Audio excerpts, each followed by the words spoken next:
Ayan guys, nilagyan natin ng damo.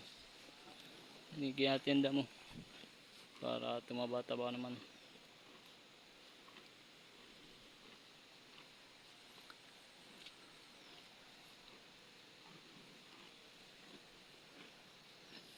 Kalaki niyan guys.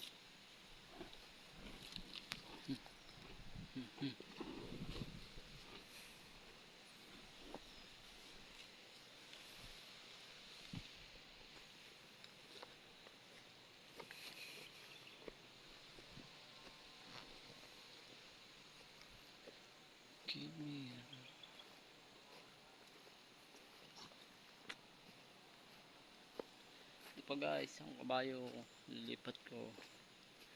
Bali ano yan guys, 8 baka, 7 kabayo. Yan araw-araw ang umaga't hapon kung ano, lipat-lipat. Ito pa guys, yung isang kabayo ayun, ayun siya. Inahin. Ito naman lalaki.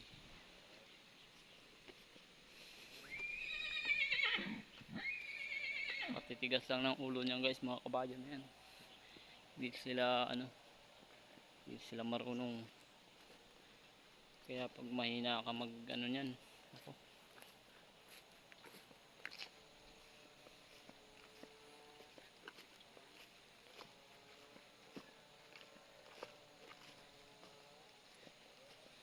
Ito guys, yung isang baka.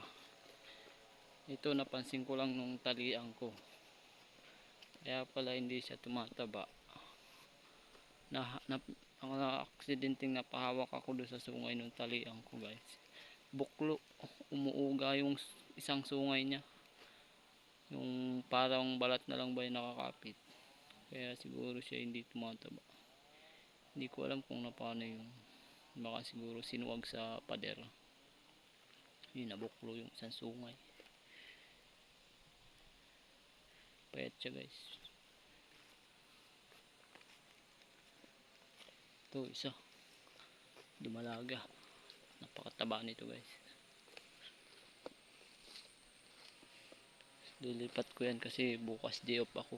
Maghapon silang walang maglilipat sa kanila maghapon. Monday na ulit yung ko niyan eh.